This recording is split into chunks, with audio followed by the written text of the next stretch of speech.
Hello, everyone, and welcome back to another episode of Gizmo Joe. Today, we have in front of me here is an old MacBook. Now, this is probably one of, well, let's just face it, it's seen better days. Basically, the story behind this particular machine is that a friend of mine was using this and was using it for quite some years. And basically, it just started to run really poorly, and obviously, it is not in the best shape. Obviously, it's super dirty. It's missing the M key here. The screen is absolutely filthy.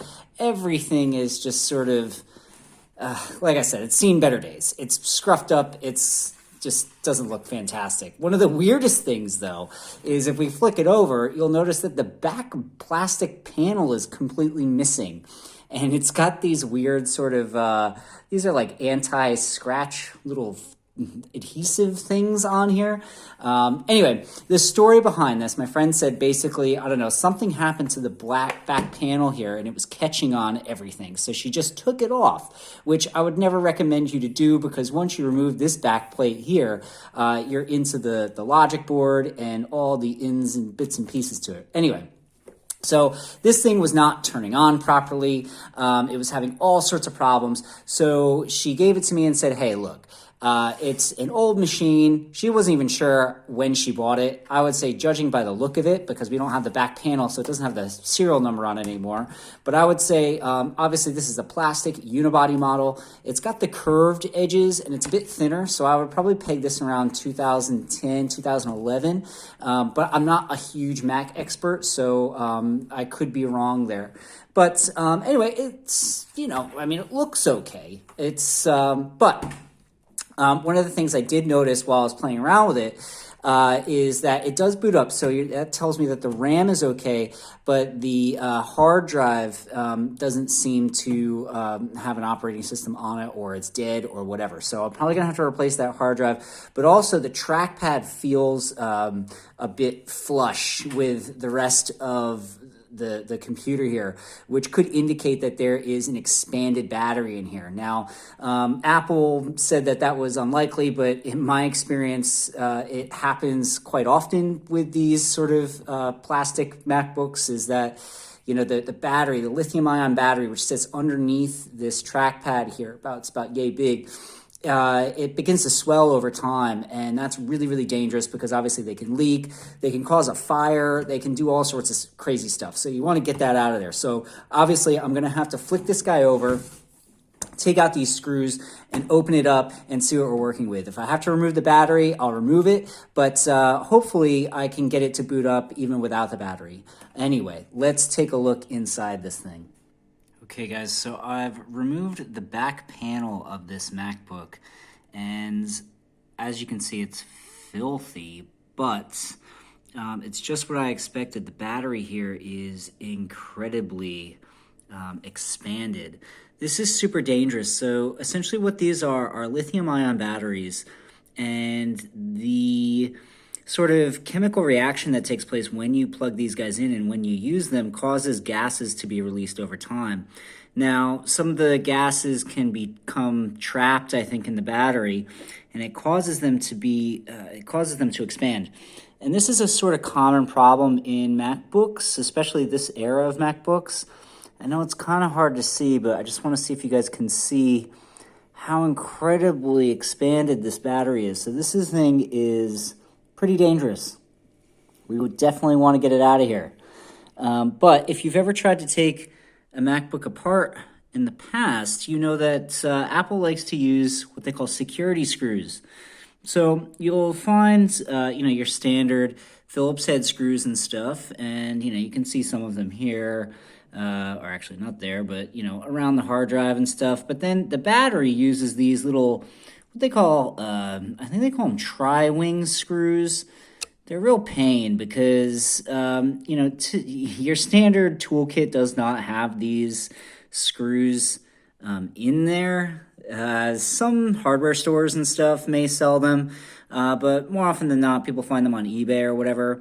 If you don't have one, you don't have the money to get one, there are various ways to essentially sort of force your way for those screws to come out, but I wouldn't really recommend it, especially when you have an expanded battery like this. But what I'm going to do is I'm going to grab my security screwdriver, and I don't know if I have a bit that's small, and I'm going to try to get this battery out of here. So just hang on a sec, and let me see if I'm successful.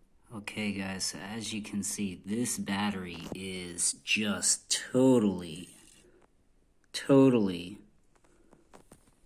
huge.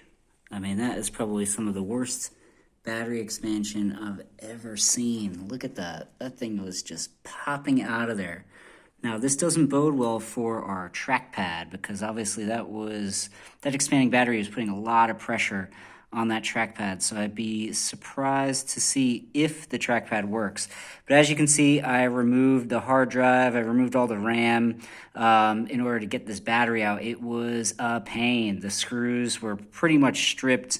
It was a real pain to get it out. But anyway, I'm curious to see if I can salvage this machine, if I could fire it back up and see what we're working with here.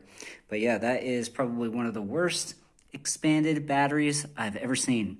So if you have one of these, make sure you dispose of it properly. Do not throw it in the trash. Definitely don't do that. Don't throw it in the rubbish bin. Don't chuck it in the garbage. It has to be disposed of properly. So luckily here in Australia, I know Officeworks does do some battery recycling. They have like a tech recycling drop-off, so I'm probably going to stick it in there. Anyway, let's get rid of this guy before it explodes. Okay, guys, so we removed the battery, I replaced the hard drive, and as you can see, our MacBook actually boots up. I tried to give it a little bit of a clean, but I don't know what my friend did.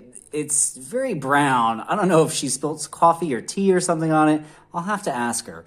But basically, as you can see here, it's obviously not booting up into Mac OS or OS X.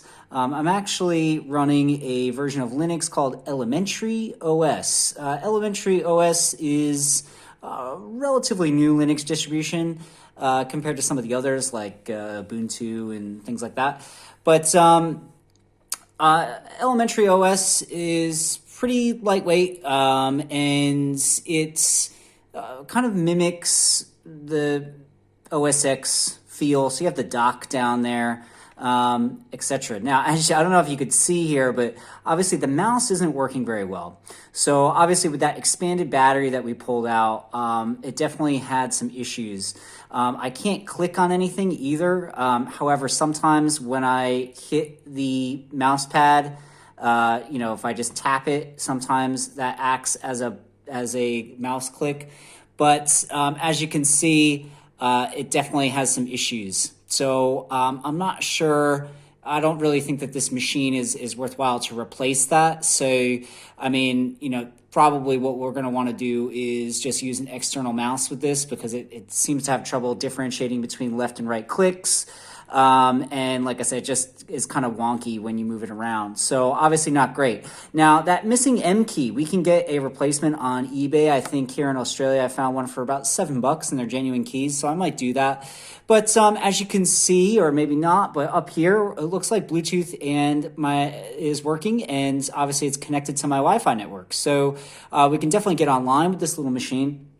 Now, I tested the CD drive, obviously, the DVD drive, because that's how I installed this OS onto the hard drive, and everything seems to work. All the ports on the left-hand side here, they all work as well. So it just goes to show you that even though you have a machine that looks like it belongs in the rubbish bin or the garbage can, if you're in America, but it doesn't necessarily mean that it doesn't have any life left in it. Now, obviously, this doesn't have a battery, so it needs to be plugged in at all times, but we can get a replacement battery pretty easily on eBay, and installing them is pretty easy.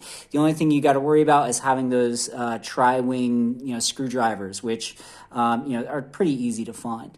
But anyway, hopefully this taught you something, showed you how to remove that battery at least. If you're having that problem, definitely remove your MacBook battery immediately, because as we've seen, it causes damage to that trackpad, but also the bigger problem is that it could leak or it could explode even.